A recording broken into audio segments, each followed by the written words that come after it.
Hello, I'm Nick Gordon. Welcome to Limelight Arts Travel's podcast, A Closer Look. In the 20th century, feminist art historians pointed out the ways in which women artists are often evaluated for their historical importance, rather than for the qualities of their production.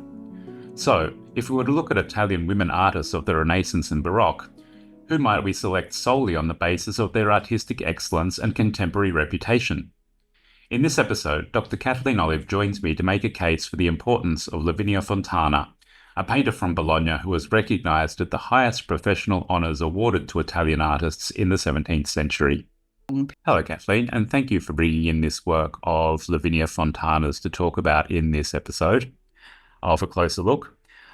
Firstly, perhaps you could start with when asked the question of which woman artist from Italy would you choose who's known purely for her technical prowess, her skill as a painter. What led you to pick Lavinia Fontana? Thanks, Nick. Thanks for having me. I had to choose between three different women artists when selecting Lavinia Fontana. I could also have chosen Sofonisba Anguissola, who was renowned in her own lifetime for her artistic skill. I could also have chosen Artemisia Gentileschi, who has something of a virtuoso ability as a painter and also enjoyed a high reputation in her own time. Was the first woman inducted to the Tuscan Academy of Fine Arts.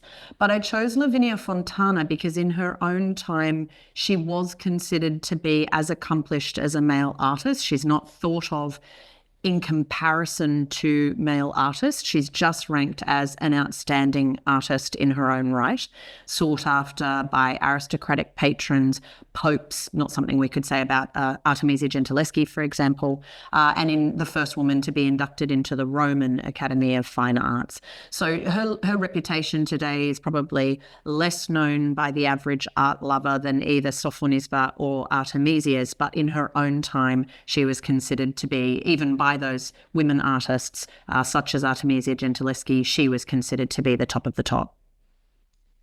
So how did she become the top of the top? Is there anything in her biography that enabled that, or is it more just her raw talent? It's a combination of the two. So she is the daughter of a well-known artist from Bologna, Prospero Fontana. She was born in the middle of the 16th century to an artist father. It was quite standard for women to work in the father's artistic production. Artemisia Gentileschi has the same history, for example. Sofonisba is the outlier in that respect. So her training as an artist in her father's workshop is not really out of the ordinary for other women artists of the Renaissance and Baroque periods in Italy. But she distinguishes herself by her talent early on. And I think one of the things that goes to that shows how highly considered her artistic production was in her own time is that her father arranges a marriage for her with an artist from a minor town not too far away from Bologna. And the marriage contract really specifies that his job as an inferior artist to her talent is going to be to manage her career for her, and the family is going to live off her prowess as an artist. You know, it doesn't mean that she doesn't engage in making a family. She has at least 11 children in the course of her life, but it's her husband's job to manage the family aspect of her life so that she can support them through her painting. And that's quite remarkable that as a young woman, her marriage is envisioned as being successful financially off the basis of her skill. So I think that's an indication of how highly considered she was as an artist. That kind of means then that her husband's acting as her agent, is as an assistant, as somebody just doing the functional things, even though he himself is presumably a qualified painter as well. He's a qualified painter for the kind of one-horse town that he comes from. He's not an impressive artist in any respect. And he needs to manage the kind of functional parts of her job, like going out and seeking commissions. And he does get a number of commissions for her in his one-horse town. So, he drums up business for her, which is part of his job as her kind of business development manager. But she also needs him functionally, because as a woman, she can't sign any legal contracts, and artistic commissions in this period are often still working as legal arrangements between a patron and an artist. So she had to have, a father or a brother or a husband who could undertake that part of her job for her. And in this case, their relationship seems to work very well, both in a personal sense, but we're more interested with her professional life. He does a good job as an agent for her work, whereas Artemisia, Gentileschi's husband, does a terrible job in terms of, he's also an artist. He does a terrible job advocating for her work, and she ends up essentially separating from him later in her life. So Lavinia Fontana's prowess as an artist is also partly, she's able to reach the heights that she does, partly because she has a very efficient business manager in her husband. She's kind of quite an atypical relationship in the period, I suppose. But just thinking about her prowess, and you mentioned that kind of she ended up working for popes in the Roman Academy of Painting. When it came to those sort of much larger, more prestigious commissions, they're works that aren't kind of they're not commissioned in her husband's one-horse town. Was she involved in that negotiation, or would that too have had to have been done by a proxy? No, that's mostly left to a proxy in her case. So she builds her reputation and is induced to move to Rome in 1604 at the invitation of Pope Clement VIII by doing portraits in Bologna. And the work we're looking at here is an example of that. She first becomes renowned as a portraitist of other women, which is a very lucrative job to have. Women in Bologna, unusually for Italy at this time, were very much in charge of discretionary spending in the household budget. So they made the decisions about discretionary things like, I'm going to have my portrait painting. And they seemed to have felt from things that they said from contemporary lives of Lavinia Fontana that were written. We know that women from Bologna said, well, if I'm going to sit for my portrait and be looked at for a significant amount of time, I'll feel more comfortable if it's a woman doing that. So she really develops a niche as a portraitist of aristocratic women in Bologna. And then from that moves to a portraitist of aristocratic men, which was seen as something a bit more unusual, that a man would commission his portrait from a woman. But she, as we see here with this work, she is a very accomplished portraitist. And when it comes to this work that we're looking at, could you tell us a little bit more about it? What's going on inside it, who the man may be, if we know? So this work, which is in the Musée des Beaux-Arts in Bordeaux, and is a reasonably sized work for a portrait, and definitely a reasonably sized work for a work by a woman. It's almost 120 centimetres by 110 centimetres, quite large. This work seems to have been painted towards the end of her life, if not in the very last year of Lavinia's life. 1614 is the usual date that's given to this work. We're not really sure, but around that period. And it's traditionally known as a portrait of Senator Orsini. The Orsinis were a kind of important, powerful baronial family in the city of Rome, so from her Roman period. But the reality is we don't know who this is, but we can infer a lot about who this is just by looking at this portrait. So while it might not be actually Senator Orsini, we can work out the class of this person and the values of this person just by looking at Lavinia's work. Good. So when we come to kind of looking at the sorts of symbols, so we have the manuscript or printed matter open on the table, where we have some sort of signet ring on his pinky. We have the clothing that he's wearing, the very stylish collar, the hourglass in there as well. Are these all indicating a particular status, or are they about indicating a professional interest, or kind of what exactly do you think are they trying to convey about this man's public persona? I think all of the above. So when you look at a great portrait of the 16th and 17th centuries in Europe, you should see a faithful likeness, because what good is a portrait if you don't recognise the sitter? So the contemporary viewer of this portrait should know who they're looking at. If they see it in his home, that's helpful. But, portraits were often sent as diplomatic gifts, or personal kind of exchanges between people. So there has to be a recognisable likeness here. And women artists, in the philosophy of the time and the kind of biological understanding of the time, were thought to be extra good at portraits, because as women they were vessels biologically designed to reproduce the likeness imprinted on them by their male sexual partner. So if women are kind of biologically better suited to reproducing something in a miniature likeness, then it should hold in the thinking of the time that a woman artist should come up with a better physical likeness of a sitter. So we should recognise whoever this man is. It's a shame that we don't anymore, kind of an irony. But at the time we would have been able to say, oh, look, that's Niccolò Orsini. But we should also understand his status by his clothes, by his chair, by his demeanour, so the way he sits in the chair and the way he looks at us. We should be able to understand something about his wealth and his power and his prestige. And then those items on the desk before him that you've pointed out, from the manuscript with some kind of, intellectual commentary in the margins, the writing materials, the hourglass, which shows, that he's conscious of the passing of time, the kind of philosophical weight of that. We should be able to work something about what he does, what he enjoys, but also how he views the world and his place in it. So all of the above. A good portrait should give us all of those different levels of interpretation and aesthetic beauty as well. Brilliant.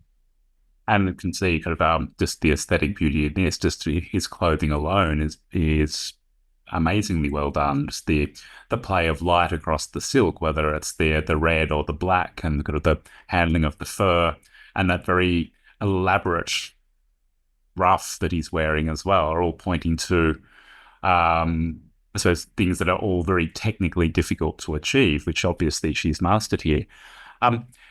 Stylistically, is there something going on in this work that kind of, because we see kind of the collar, which had only just become very popular in Europe, but also with that idea of that interior view, that kind of, we're not looking at a man in a public place, we're looking at a man inside what looks to be a domestic interior. Is that something that Lavinia was at the forefront of in the early 17th century? I don't know if I'd put it that way. I mean, there was a convention for making a portrait. There was a convention of how to show the person. Lavinia uses this, let's think of it as an equation, kind of steps that you can follow, elements that you can combine together to make a good portrait. She follows it in her portraits of aristocratic Bolognese women. She follows it in her portraits of aristocratic men in Rome, as we see here. So there, in some senses, there's a way in which this portrait is simply what you would expect of an aristocratic portrait of the time. But there are other elements here that Lavinia herself returns to on numerous occasions, and which she uses to great effect, and which we could almost see as a kind of signature of her. And I'm thinking particularly here of that room that opens off into the background. As you've said, this is a domestic interior, but we can't make out really anything about it. This is a portrait with a beautiful control of light and shade, giving us an idea of how light illumination worked inside a 17th century interior. They're necessarily reasonably dark spaces, and so he looms up out of that space. There's so much light on his face and his hands, but there's also the pools of white cast by that beautiful ruff and by the manuscript. They enlighten the foreground of this work, and portraits like this were often displayed in contexts that kind of heightened in a theatrical way the portrait itself, so we assume it's seen in a similarly dark kind of domestic space. But at the back of this darkened domestic interior, there's actually a very evocatively lit space with a window that's casting light into another room, which we see through a kind of enfilade of doorways. And its positioning and the light that it gives into the background of this portrait is used by Lavinia in one of her most beautiful portraits, which she uses as a model for a number of other portraits, and all of them, I should refer to them as self-portraits because she's in them. So the work that she sends to her husband's family as a kind of a marriage portrait, something that was often done in upper class wedding arrangements. In her case, it's a self-portrait, which is very beautiful, has a similar scene in the background.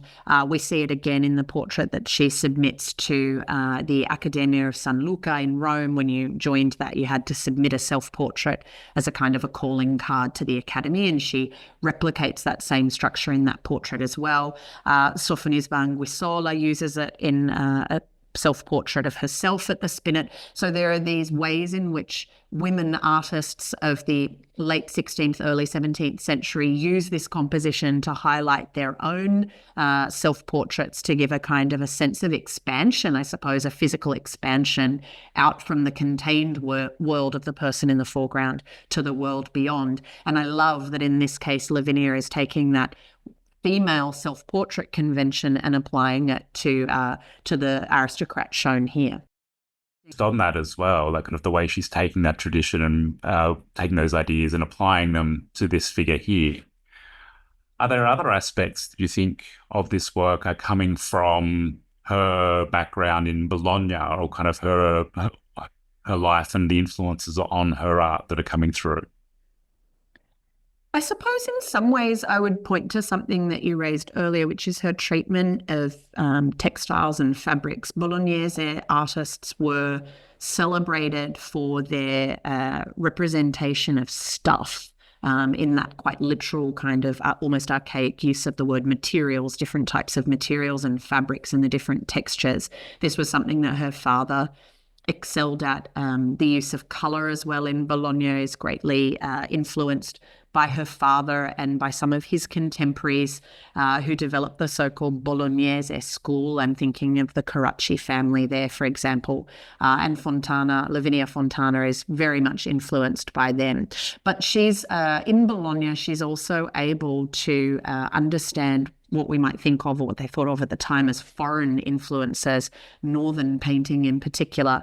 And this is something that her work, I think, does beautifully. It takes that Bolognese interest in textures and in colours and in the use of colour, and combines it with a kind of northern sensitivity to light and shade.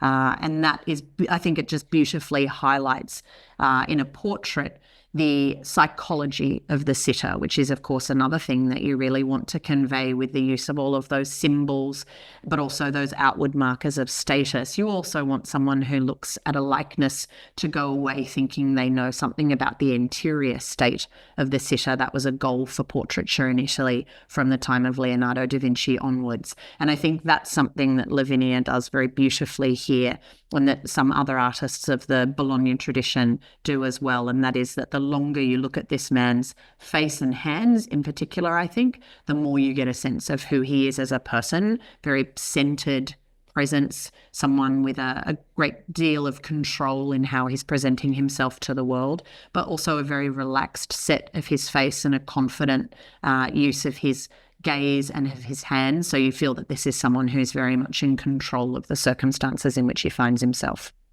And just on what you're saying about being in control through his hands, just to notice that there's the one holding the page, which is in one posture, which is in the midst of doing something, whereas the other one is so perfectly shown at ease, just resting on the arm of the chair. I think that's something quite important in male portraits in the Italian convention from the 15th century onwards. You know, an ideal man, a Renaissance man, to use that kind of modern way we have of describing someone across a master at all fields of endeavour. They were able to hold the active and the contemplative dimensions of their life in an equal balance. Active and passive, they were thought of at the time, as well as active and contemplative contemplative. And I think what you've just alluded to, that beautiful posture of his body, is doing precisely that. He's a man of philosophy and consideration and thought. We can tell that from the objects and what he's doing with the objects, but he's also a man of action. And you see the beautiful relaxation in his right hand, but as you've said, the kind of tense unfolding action in the left hand. This is a man who has those two spheres of his life in perfect balance. And also thinking into those sort of pairings as well, that if his right hand is at rest, his right hand has a ring that would be used probably for public purposes, so like being able to seal his letters. So kind of that public life is in repose, while his other hand is turning over that life of study, that life of learning, conceived as a type of ocean. This is his time to balance to have that balance, but a public life needs to be supported by an intellectual, spiritual side as well, and those two hold each other in check. And that he sits there perfectly gazing out at us. As you pointed to, the more you look at that face, the more you get a sense of the person who is able to balance kind of those sort of dichotomies. Yeah, that's a lovely interpretation. Yeah. Okay. Well, thank you very much for talking to us and introducing us to more about Lavinia, more about her context, her career, and probably one of the very few women of the 17th century whose husband was the proxy, the person just signing off on the paperwork that was necessary for a career, as you've pointed to, that was so self-driven. Thanks very much, Nick. You've been listening to Limelight Arts Travels podcast, A Closer Look. It was recorded on the lands of the Gadigal people of the Eora Nation, and we acknowledge and pay our respects to the traditional custodians of this land and their elders past and present.